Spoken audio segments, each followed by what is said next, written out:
Hukum ekonomi dasar menjelaskan bahwa terdapat hubungan antara ketersediaan barang di pasar supply dengan permintaan pembeli demand. Titik temu antara permintaan dan pengadaan adalah penetapan harga jual produk.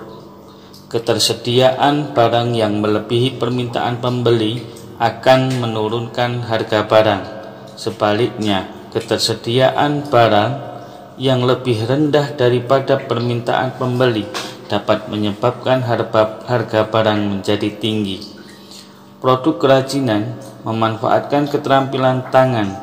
Proses pengerjaan produk kerajinan membutuhkan waktu yang lama.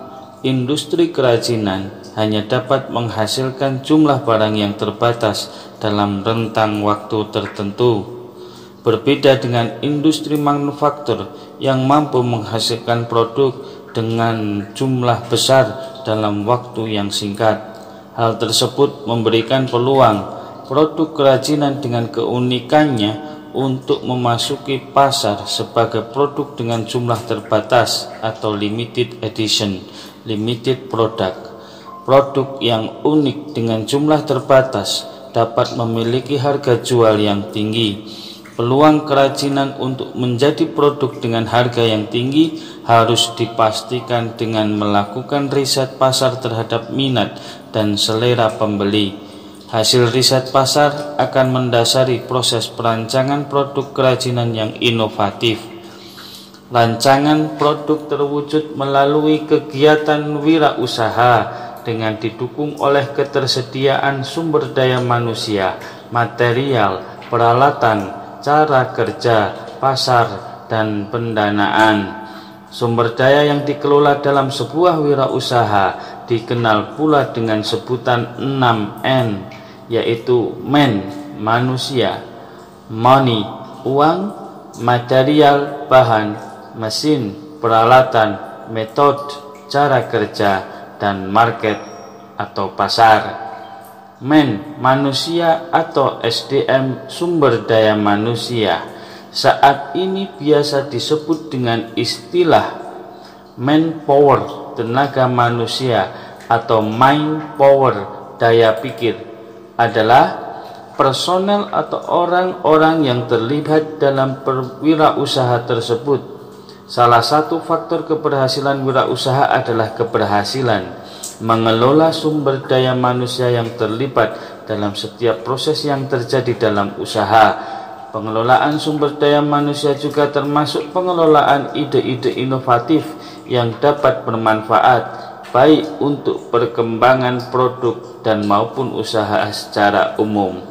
Money dapat dipahami sebagai dana yang menjadi modal usaha. Perputaran uang melalui pengeluaran dan pemasukan yang terjadi dalam usaha tersebut.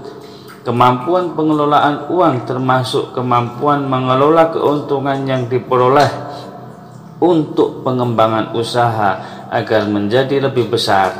Material, bahan, mesin, peralatan, dan metode cara kerja adalah bahan yang digunakan, cara produksi, dan peralatan yang digunakan untuk memproduksi barang. Kemampuan wirausahawan dalam mengelola produksi yang efektif dan efisien dapat menghasilkan keuntungan wirausaha yang lebih besar. Market adalah pasar sasaran dari produk yang dihasilkan oleh suatu usaha. Pengetahuan tentang pasar sasaran menjadi salah satu kunci penting untuk keberhasilan suatu usaha. Wirausaha dikembangkan berdasarkan pada kebutuhan dan keinginan pasar, sehingga peluang produk diserap pasar akan lebih besar. Riset tentang pasar bertujuan pula untuk mengenali pesaing yang ada di pasar tersebut. Posisi suatu usaha terhadap pesaingnya harus diketahui oleh wirausahawan agar dapat memenangkan persaingan. Persaingan yang terjadi dapat mempengaruhi rancangan produk yang akan dibuat serta keputusan penetapan harga jual produk.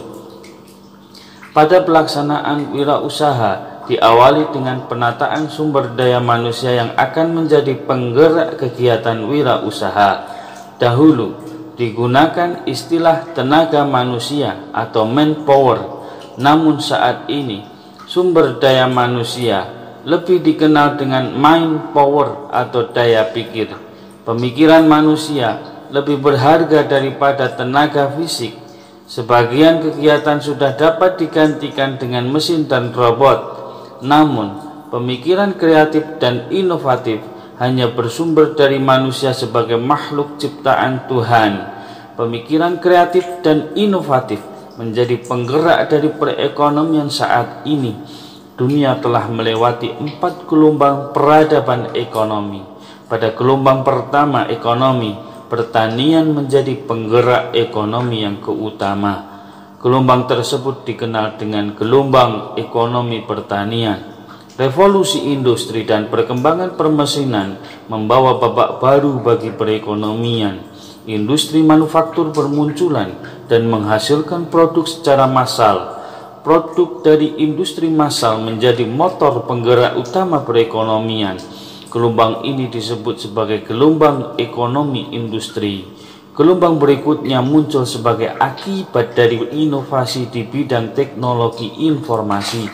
Gelombang ketiga ini disebut sebagai gelombang ekonomi informasi. Sarana dan sumber daya fisik memiliki keterbatasan. Ide dan gagasan kreatif dapat memberikan solusi untuk keterbatasan fisik yang ada. Ide kreatif membuat ekonomi terus tumbuh.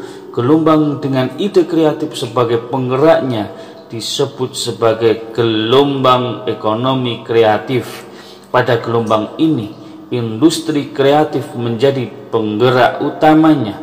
Industri-industri yang termasuk ke dalam industri kreatif dikelompokkan ke dalam 14 subsektor. Subsektor tersebut adalah arsitektur, desain, fashion, kerajinan, penerbitan dan percetakan, televisi dan radio, musik, film, video dan fotografi, periklanan, layanan komputer dan piranti lunak, pasar dan barang seni, seni pertunjukan, riset dan pengembangan, dan permainan interaktif. Subsektor kerajinan merupakan salah satu yang memberikan kontribusi terbesar baik terhadap pendapatan negara maupun penyerapan tenaga kerja. Penataan sumber daya manusia termasuk dalam tahapan awal yaitu persiapan organisasi. Kegiatan wirausaha dapat dibagi menjadi 3 tahapan. Tahapan pertama adalah persiapan organisasi dan perencanaan produksi. Kegiatan wirausaha membutuhkan kerjasama dari beberapa pihak, baik internal maupun eksternal organisasi. Hubungan baik antara wirausahawan dengan pemasok bahan baku, pekerja dan pembeli harus terjaga. Hubungan baik dapat terjadi dengan adanya rasa kepercayaan dan sikap saling menghargai. Kerjasama yang baik juga didukung oleh pembagian tugas yang adil dan sesuai dengan kompetensinya. Pada kegiatan wirausaha, produk kerajinan akan dilakukan pembagian peran dan tanggung jawab. Kompetensi kerjasama dan tanggung jawab dari masing-masing anggota organisasi menjadi kunci dari keberhasilan kegiatan wirausaha. Kegiatan terdiri atas pembentukan organisasi dan penetapan tugas dan tanggung jawab. Dilanjutkan dengan perencanaan produksi. Perencanaan produksi harus diawali dengan riset pasar, pengembangan desain dan penetapan produk yang akan dijual. Perencanaan produksi meliputi perolehan bahan baku, persiapan bahan dan alat, serta penghitungan biaya produksi. Tahapan pertama ini disebut juga tahapan Research and Development atau dikenal dengan R&D. Tahap kedua adalah produksi hingga penjualan. Kelompok wirausaha melakukan produksi kerajinan untuk pasar lokal dengan target produksi sesuai perencanaan. Pertimbangan kapasitas produksi dan target penjualan. Pada tahap ini dilakukan pula distribusi produk dan pemasaran. Tahapan ini disebut juga dengan production and distribution. Tahapan ketiga adalah evaluasi dari seluruh kegiatan wirausaha yang telah dilakukan. Evaluasi bertujuan untuk mengetahui kekurangan dan melakukan perencanaan perbaikan agar wirausaha dapat berkembang menjadi lebih baik. Proses evaluasi dapat menggunakan metode analisis SWOT, strength, weakness, opportunities and threats, yaitu dengan cara menguraikan kekuatan strength, menguraikan kelemahan weakness, peluang opportunities, dan ancaman dari luar atau threat dari produk kerajinan yang telah dibuat, proses produksi, proses pemasaran dan distribusi, serta pasar sasaran.